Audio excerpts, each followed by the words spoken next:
Aujourd'hui, j'ai le plaisir d'interviewer Marie-André chez elle pour recueillir ses impressions à propos de son expérience de coaching avec moi qui vient de se terminer. Marie, c'est une femme étonnante par sa force d'esprit, un brin mystérieuse avec une belle touche d'humour et dès qu'elle se l'autorise, est d'une sensibilité très attachante. Dans cet épisode, elle raconte son évolution durant ces 3 mois, nous livre ses ressentis, un bout de son histoire et transmet de riches enseignements. Mais je vous en dis pas plus et laisse place à cette conversation pleine de complicité.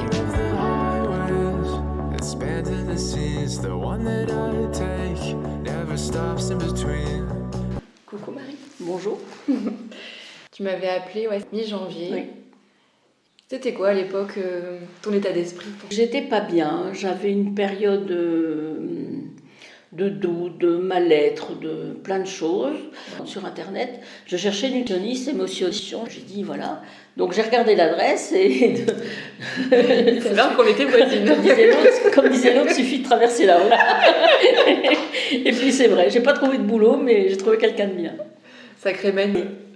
On a échangé toutes les deux, j'avais besoin d'aide parce que je me sentais m'enfoncer. En fait, j'avais une période de mal-être, je mangeais n'importe quoi, n'importe quand, n'importe comment. Ouais. Je prenais du poids et je me disais, c'est pas bien, mais de toute façon, qu'est-ce que t'en as à faire? Vas-y. Et j'avais une grosse culpabilité, je t'en avais parlé, c'était par rapport au décès de mon mari, ouais. Où j'avais, entre guillemets, la culpabilité d'être encore là. Voilà.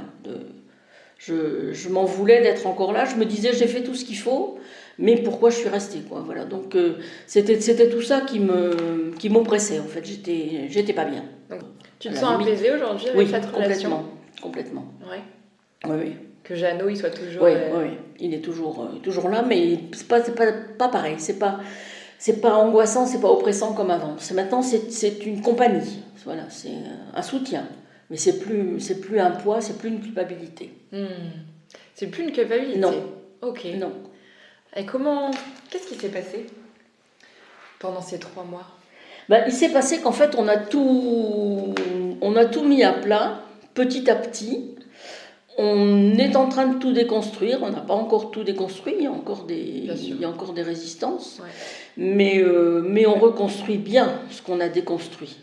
En fait, j'ai appris plein de choses. Comme je te disais, j'avais l'impression qu'en faisant appel à toi, c'était comme avec beaucoup d'autres, c'était plaqué, c'était vous mangez plus ci, vous mangez ça, vous mangez pas ça. Tu t'attendais pas à ça en fait? Pas du tout. Je m'attendais à un régime un régime personnalisé, mais quand même un régime. Tu t'attendais à ce que je te donne des choses à faire et à ne pas faire et à bannir, etc. Et alors que là, c'est complètement différent.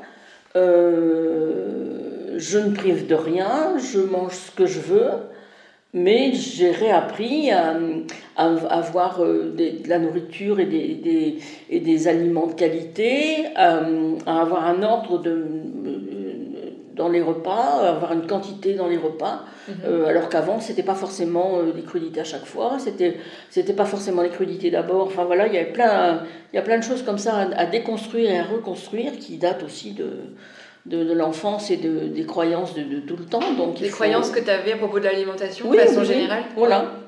Ok. Qu'il faut pas manger ça parce que c'est pas bon, que ça c'est trop gras, et alors que c'est pas vrai, c'est pas...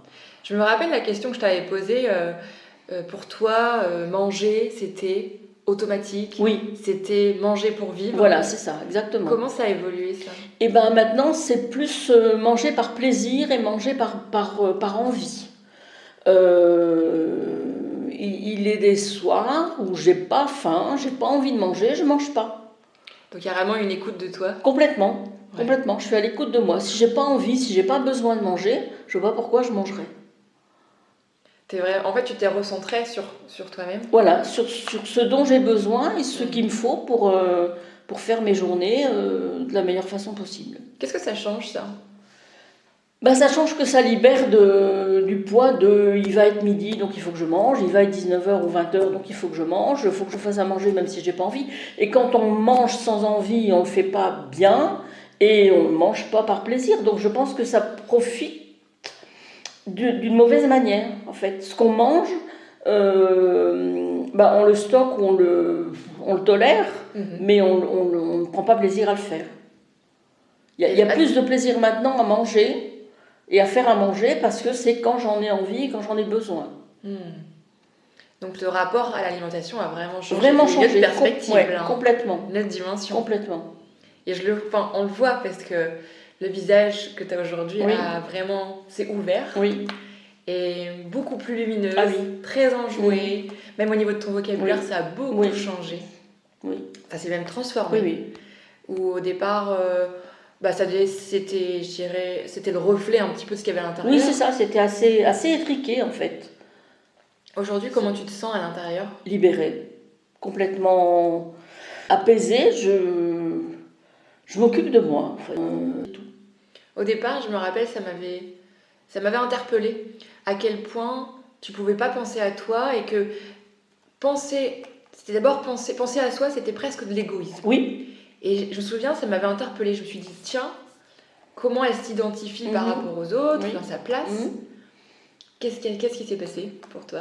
Mais en fait, c'est ça, c'est que depuis toujours, c'était les autres d'abord et moi après, s'il reste de la place. Et comme l'énergie que je mettais à m'occuper des autres était importante, il n'y en avait plus pour moi. Et je ne m'autorisais pas à m'occuper de moi. Je ne doutais pas de moi parce que je sais ce que je peux faire et je sais ce dont je suis capable, mais je ne m'autorisais pas à me faire passer d'abord. Et là aussi, après le décès de mon mari, de me retrouver toute seule, je pouvais m'occuper de moi, puisqu'il n'y avait plus personne d'autre. Mais j'avais une culpabilité à le faire, parce que ça me semblait, de l'égoïsme, de m'occuper de moi en premier. Et en fait, je trouve que c'est un égoïsme rayonnant. C'est un égoïsme partageur. C'est pas un égoïsme renfermé pour moi d'abord et puis je m'en fous. Ce que je vis à m'occuper de moi m'aide à rayonner. L'impact sur ma relation aux autres. Donc la connexion aux autres change depuis que tu t'es mis au centre. Voilà, exactement. Et que tu te nommes. Puisque c'est moi d'abord et que je me fais plaisir d'abord, je n'ai plus de restriction à être avec les autres. Jugement pour les gens maintenant, c'est plus de l'ouverture et du plaisir à rencontrer les gens plutôt que de l'obligation d'aller vers les gens. Tu parles de jugement, est-ce que tu penses vraiment que les gens t'estiment plus ou parce que tu t'estimes plus et que du coup ta valeur tu l'aperçois ? Est-ce que tu parles de jugement ? Est-ce que d'après toi vraiment les gens te jugeaient ou c'est plutôt toi qui avait cette perception d'être jugé rapport à tes pensées. Je pense que c'est ma perception. Ma perception d'être jugée parce que les gens que je fréquente sont les mêmes qu'avant et leur comportement n'a pas changé. À part qu'ils me trouvent, calme, apaisé, à l'écoute. Voilà, je ne me mets pas en colère, je suis ouverte aux gens. Et non, eux, ils n'ont pas changé. C'est ma perception de ce qu'ils peuvent penser de moi qui a changé. Qu'est-ce qu'elle a envie de vivre, Marie, là ? Et qu'est-ce qu'elle est en train de vivre, en train de s'autoriser ? Je suis en train de m'autoriser à me faire plaisir et j'ai envie de vivre tout ce qui se présente quand ça se présente. Pas aller chercher des grandes idées, des grandes choses, les petits trucs de la vie. Il y a un état d'esprit qui a changé, il y a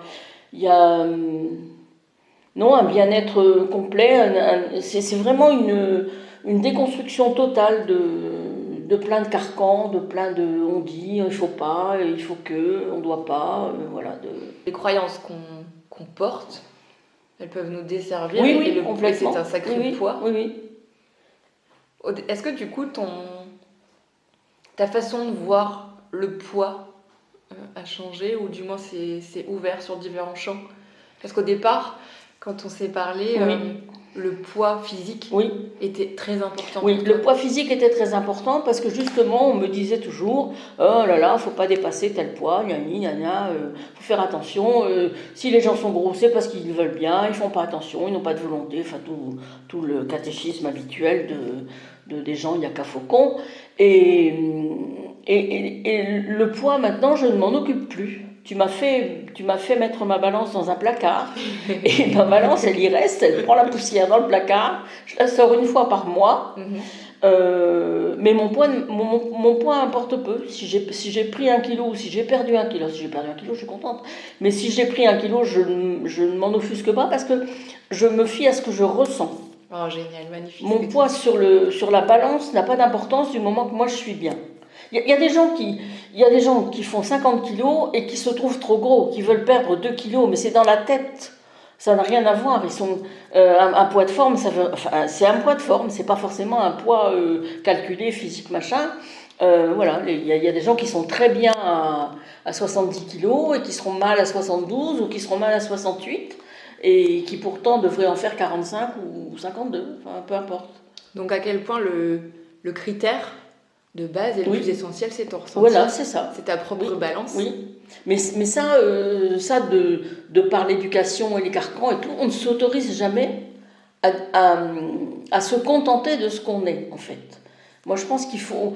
les barrières qu'on met quand on est dans l'enfance ou dans l'adolescence, c'est toujours des critères de... Voilà, il y a un tableau, il faut ressembler à ci, à ça, à ça. Ouais. Et donc, si t'es pas dans la case, c'est pas...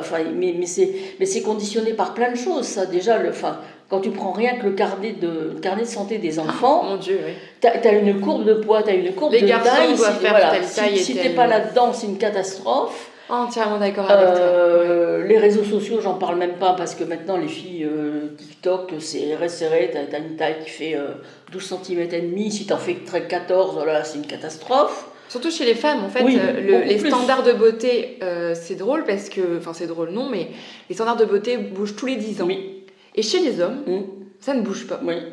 Tu vois que les standards masculins n'ont pas changé, alors que les femmes, ça bouge tous les 10 ans. Complètement. T'avais dans les années 90 la Kate Moss qui était très maigre. Et ce qu'on ne disait pas, c'est que elle ne mangeait Bien pas sûr, elle mangeait rien. Et qu'en plus de ça, elle se droguait. Oui. Voilà. On oublie aussi l'âge de la personne.